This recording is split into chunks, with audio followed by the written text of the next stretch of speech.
Climate conclave 2023 के आज के उद्घाटन कार्यक्रम में मंच पर उपस्थित भारत सरकार के लोकप्रिय पर्यावरण, वन और जलवायु परिवर्तन मंत्री परम सम्माननीय श्री भूपेंद्र यादव जी,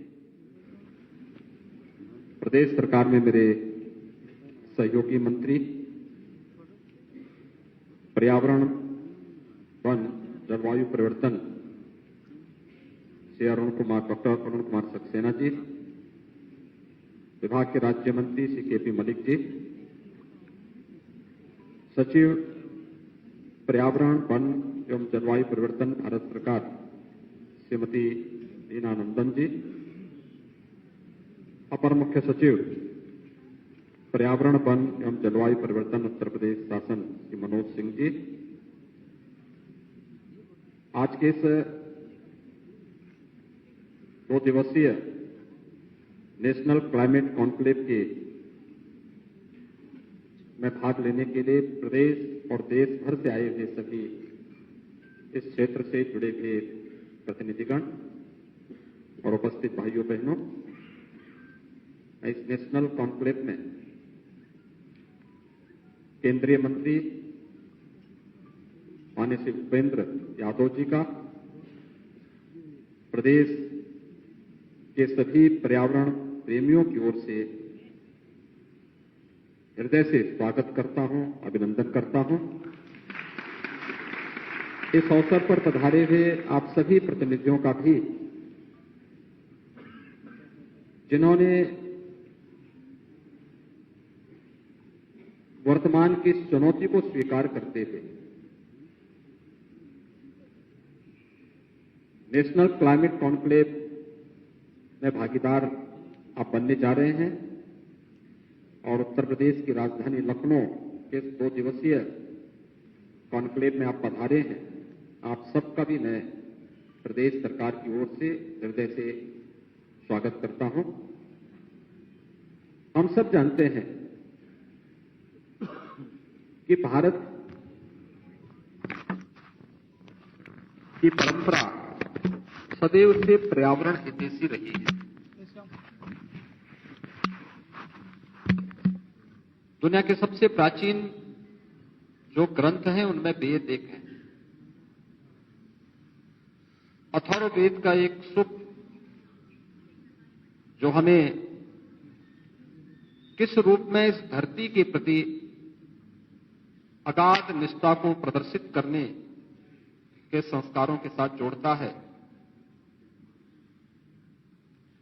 सूक्त कहता है, माता भूमि पुत्रोहम पृथिव्या, यानी धरती हमारी माता है, हम सब इसके पुत्र हैं। एक पुत्र का मां के प्रति क्या कर्तव्य है, ये बताने की आवश्यकता नहीं होती। किसी भी सभ्य समाज को इन सब बातों के बारे में बताने की आवश्यकता नहीं होती। और संपूर्ण जीव सृष्टि में अगर आप देखेंगे तो यह स्वतः प्रकृति प्रदत्त एक स्वभाव और संस्कार मां के प्रति देखने को मिलता है। और यहीं से प्रारंभ होता है कि इस धरती माता के प्रति हमारे दायित्व किस रूप में आगे बढ़ सकते हैं। क्लाइमेट चेंज आज की एक चुनौती है। आप देख रहे होंगे असमय अतिवृष्टि होना, इस बार हम देख रहे थे, विगत वर्ष ही देख रहे थे, अक्सर 15 जून के आसपास मानसून आता था। जून में बरसात नहीं हुई, जुलाई में 1-2 बार बारिश हुई, पूरा जुलाई सूखा बीत गया,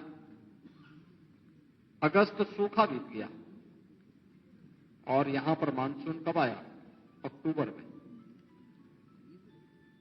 लोग मान के चलते हैं कि उस समय तो बरसात होगी ही नहीं, लेकिन पहली बार उत्तर प्रदेश जैसे राज्य में भी हम लोगों को अक्टूबर के महीने में बाढ़ की त्रासदी का सामना करना पड़ा।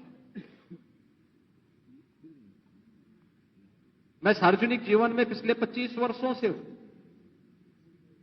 मैंने 25-30 वर्षों में कभी नहीं देखी कि कभी बाढ़ अक्टूबर के महीने में आई हो।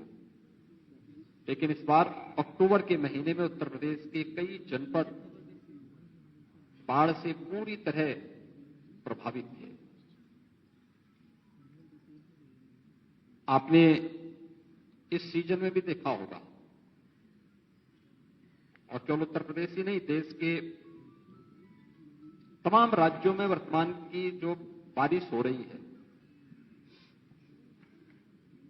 नवंबर में बारिश नहीं, दिसंबर में नहीं, जनवरी में नहीं, फरवरी में भी नहीं, मार्च के अंत से शुरू हुआ है इस साइकिल, और अभी भी तमाम राज्यों से प्रभावित है। यानी जब किसान को पानी की आवश्यकता है उस समय बरसात नहीं है, लेकिन जब किसान अपनी मेहनत से अपनी फसल को तैयार करके उसे काटने के लिए जाता है, तब असमय अतिवृष्टि या ओलावृष्टि से उसकी पूरी मेहनत में पानी फिर जाता है। कहीं ना कहीं यह क्लाइमेट चेंज के उन दुष्प्रभावों की ओर हम सबका ध्यान आकर्षित करता है, जो अपने स्वार्थ के लिए मनुष्य ने अतिदोहित करके पर्यावरण के साथ खिलवाड़ किया है, और आज उन दुष्परिणामों के भुक्तभोगी भी हम बन रहे हैं। लेकिन इसी चुनौती के बीच में रास्ता भी निकालना होगा, और हम सब के लिए अत्यंत गौरव का विषय है कि दुनिया को उस दिशा में भारत आज लीड कर रहा है। भारत उसे एक नेतृत्व दे रहा है प्रधानमंत्री मोदी जी के नेतृत्व में। दुनिया के अंदर जहां कहीं भी इन मुद्दों पे चर्चा हो रही है, अभी लाइव की बात माननीय केंद्रीय मंत्री श्री भूपेंद्र यादव जी ने अपने आपके सामने रखी कि हमारी लाइफस्टाइल पर्यावरण के प्रति किस रूप में होनी चाहिए। प्रधानमंत्री जी के स्लोगन को आज दुनिया अंगीकार कर रही है, और उसमें हम इस नेशनल कॉन्क्लेव के साथ प्रदेश की राजधानी लखनऊ में हैं। आप सब जानते हैं उत्तर प्रदेश भारत की आबादी का सबसे बड़ा राज्य है। देश के अंदर कुल क्षेत्रफल का जितना भूभाग उत्तर प्रदेश के पास है, उससे कई ज्यादा उत्तर प्रदेश की आबादी है। उस सब के बीच इतनी बड़ी आबादी इसलिए है क्योंकि मनुष्यों के रहने के लिए अनुकूल परिस्थिति यहां पर है। उपजाऊ भूमि है, पर्याप्त जल संसाधन है, एक समय पर्याप्त मात्रा में वनाच्छादन भी था, लेकिन समय के अनुरूप जैसे जैसे आबादी बढ़ती गई, वन कटते गए। लेकिन 2017 में जब प्रदेश के अंदर हमें सरकार बनाने का अवसर प्राप्त हुआ, उस समय वन महोत्सव के कार्यक्रम में मुझे जाने का अवसर प्राप्त हुआ था। जुलाई माह के प्रथम सप्ताह में जब वन महोत्सव के कार्यक्रम प्रारंभ हुए थे, तो उस कार्यक्रम में मैंने वन विभाग से कहा था, मैंने कहा एक लक्ष्य लेकर के इस अभियान को आगे बढ़ाइए। व्यापक पैमाने पर वृक्षारोपण के कार्यक्रम होने चाहिए। पहले वर्ष 5 करोड़ वृक्षारोपण को लेकर के कार्यक्रम प्रारंभ हुआ। अगले वर्ष इसे बढ़ाकर के 10 करोड़ किया गया, और मुझे बताते हुए प्रसन्नता है कि विगत 6 वर्ष के अंदर उत्तर प्रदेश ने 135 करोड़ पौधारोपण का कार्यक्रम प्रदेश के अंदर सफलतापूर्वक किया। हम लोगों ने देश की प्रतिष्ठित संस्थाओं को थर्ड पार्टी के रूप में इन सबको जांचने की वास्तव में जो वृक्षारोपण किए जा रहे हैं, इन सभी वृक्षारोपण को करने के फलस्वरूप उनके बचने की संभावना किस रूप में आगे बढ़ रही है, और अच्छे परिणाम आए हैं। पिछले 6 वर्ष में उत्तर प्रदेश का वन आच्छादन बढ़ा दी है। उत्तर प्रदेश के अंदर हम लोगों ने इस बात को देखा कि एक आम नागरिक के मन में भी आज ये भाव पैदा हुआ है कि हमें वृक्ष काटने नहीं है, बल्कि हमें उसकी सुरक्षा करनी है, उसके संरक्षण के लिए इस अभियान का हिस्सा बनना है। आज वह हम लोग प्रदेश के अंदर अलग अलग क्षेत्रों में जाकर के देखते हैं तो लोगों के मन में इस भाव को देख करके खुशी होती है कि कम से कम लोगों ने आज इसे अपने जीवन का हिस्सा बनाया है। दूसरा, आदरणीय प्रधानमंत्री जी ने जल संरक्षण के लिए जो अनेक अभियान देश के अंदर प्रारंभ किए, आजादी के अमृत महोत्सव कार्यक्रम में हर ग्राम पंचायत को और हर जनपद को प्रदेश के अंदर 75 तालाब बनाने का एक लक्ष्य रखा गया था, अमृत सरोवर बनाने का लक्ष्य रखा गया था। मुझे प्रसन्नता है कि उत्तर प्रदेश में अमृत सरोवर, चाहे वह ग्रामीण क्षेत्र हो या शहरी क्षेत्र,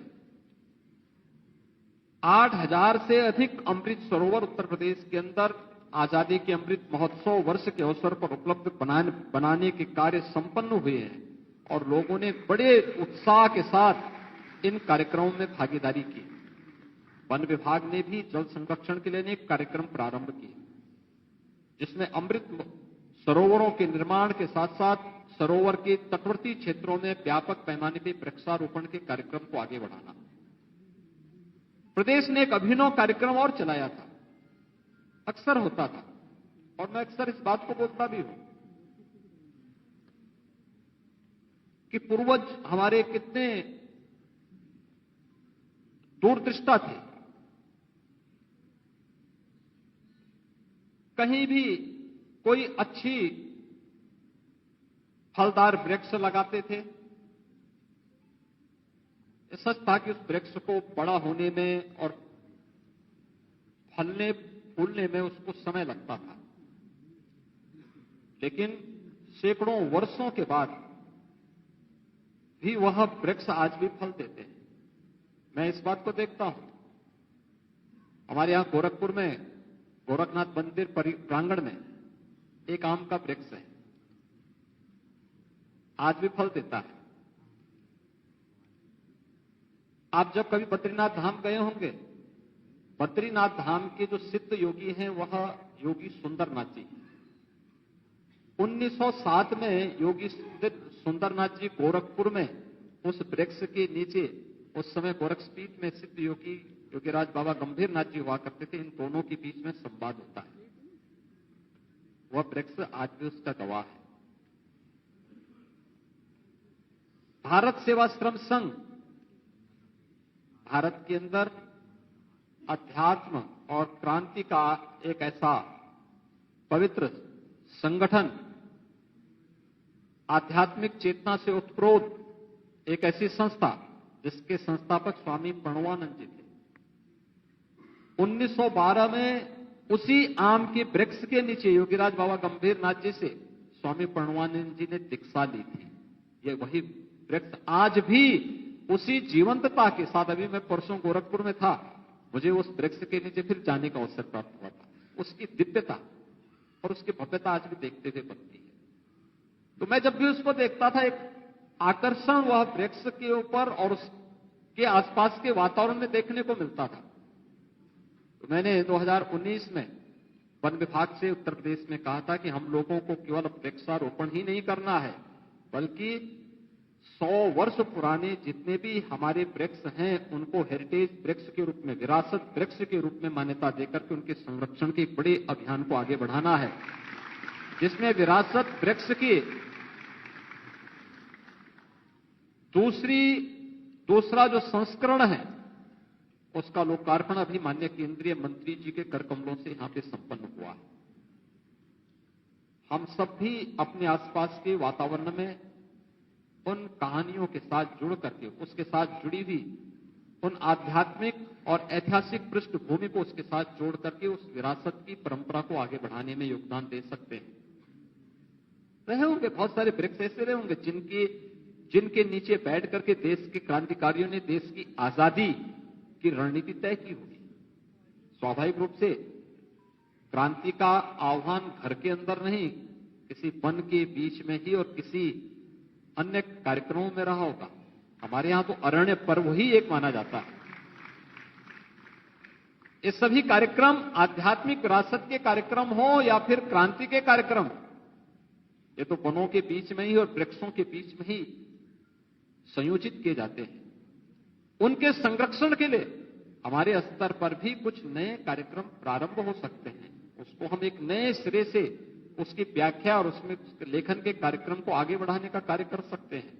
और जो एक अभिनव प्रयास प्रारंभ हुए हैं, यह अत्यंत आवश्यकता आज के दिन पर है। प्रदेश में विगत 6 वर्ष के अंदर आदरणीय प्रधानमंत्री जी के मार्गदर्शन में प्रदेश सरकार ने अनेक कदम उठाए हैं। एक और विकास आज की आवश्यकता है, उसको ध्यान में रखकर के जहां कार्यक्रम प्रारंभ हुए, लेकिन साथ साथ पर्यावरण और प्रकृति के प्रति भी अपने उत्तरदायित्वों से हम मुक्त नहीं हो सकते, उसको भी इसके साथ जोड़ने का कार्यक्रम आगे बढ़ा है। उत्तर प्रदेश पब्लिक ट्रांसपोर्ट के मामले में मेट्रो को सर्वाधिक सिटी के अंदर संचालित करने वाला राज्य है। आज डीजल और पेट्रोल से चलने वाले वाहनों की जगह एक भारत सरकार की तर्ज पर स्क्रैप पॉलिसी उत्तर प्रदेश सरकार ने घोषित की है और बहुत शीघ्र 15 वर्ष पुराने कोई भी वाहन उत्तर प्रदेश की सड़कों पे नहीं चलेंगे। इस कार्यक्रम को जहां लेकर के उत्तर प्रदेश सरकार चल रही है, वहीं इलेक्ट्रिक व्हीकल की अपनी पॉलिसी के साथ डीजल और पेट्रोल के वाहनों को धीरे धीरे करके सड़कों से बाहर करना, और हम लोग भी इस कार्यक्रम के साथ इलेक्ट्रिक व्हीकल को या फिर ग्रीन एनर्जी को प्रमोट करने के लिए, जो अभी बताया गया कि इथेनॉल उत्पादन करने वाला उत्तर प्रदेश आज देश के अंदर नंबर 1 राज्य है जो सर्वाधिक इथेनॉल का उत्पादन कर रहा है, यह भी आज उत्तर प्रदेश के अंदर हो रहा है। रिन्यूएबल एनर्जी के अंदर जो बहुत सारी संभावना उत्तर प्रदेश के अंदर है, इस पर भी प्रदेश सरकार की अपनी पॉलिसी है, जिसमें प्रदेश ने नेट मीटरिंग और नेट बिलिंग के कार्यक्रम को भी अपने यहां मान्यता देकर के इस कार्यक्रम को प्रदेश तेजी के साथ आगे बढ़ाने का कार्य कर रहा है।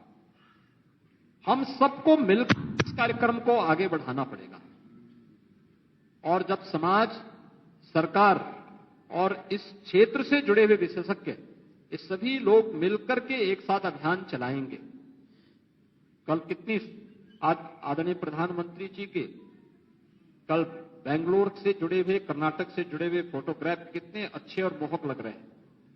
आपने देखा होगा कि वास्तव में जब कार्य हुआ है तो वह देश और दुनिया के सामने भी प्रस्तुतिकरण उसका उसी बेहतर तरीके से और उतना ही जोरदार, धमाकेदार तरीके से होता है जो कल आपने देखा होगा प्रधानमंत्री मोदी जी के उन चित्रों को,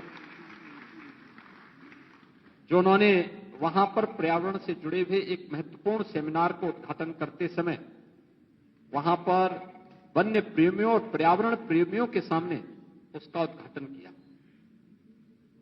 देश के अंदर और प्रदेश के अंदर तो इस दिशा में और अच्छे कार्यक्रम चल रहे हैं, और मैं मानता हूं कि ये आज की आवश्यकता है। हम क्लाइमेट चेंज के दुष्प्रभावों से न केवल प्रकृति को और पर्यावरण को बचाने की आज की महती आवश्यकता है, बल्कि जो हमारी ऋषि परंपरा ने हमें धरती माता के प्रति उत्तरदायित्वों के साथ जोड़ने का मंत्र दिया है कि धरती हमारी माता है, हम सब इसके पुत्र हैं। एक पुत्र के रूप में हम सबको अपने इन दायित्वों का निर्वहन करने के लिए पूरी ईमानदारी के साथ आगे बढ़ना पड़ेगा, तभी जीव सृष्टि की, मानव सृष्टि की रक्षा हो पाएगी। अन्यथा मनुष्य अगर केवल अपने स्वयं के अस्तित्व के लिए जीव सृष्टि को और इस जंतु सृष्टि को नुकसान पहुंचाएगा तो उसके दुष्प्रभावों से कोई भी फिर वंचित नहीं रह पाएगा, उससे कोई बच नहीं पाएगा। आज तो इस दिशा में बहुत सारे कार्यक्रम प्रारंभ हैं, जिसमें खेती को भी विषमुक्त करने की दिशा में जो कार्य प्रारंभ हुए हैं, उत्तर प्रदेश सरकार ने भी तय किया कि प्राकृतिक खेती को हम बढ़ावा देंगे। इसमें नमामि गंगे परियोजना में आपने देखा होगा कि कितने अच्छे परिणाम सामने आए हैं। गंगा की पहचान थी गांगे डॉल्फिन से। 2017 के पहले गंगा नदी में डॉल्फिन लुप्त प्राय सा हो गया था। आज आप देख सकते हैं कि फिर से आपको प्रयागराज से लेकर के मिर्जापुर के बीच में, वाराणसी से लेकर के बक्सर के बीच में फिर से गांगे डॉल्फिन देखने को मिलेंगे। कानपुर में 14 करोड़ लीटर सीवर गंगा नदी में उड़ाया जाता था।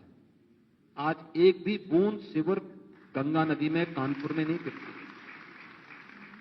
तेजी के साथ नदी को किसी भी प्रकार के प्रदूषण से मुक्त करने के कार्यक्रम प्रदेश के अंदर लागू किए गए हैं। नमामि गंगे परियोजना के परिणाम आज हम सबके सामने आने प्रारंभ हुए हैं।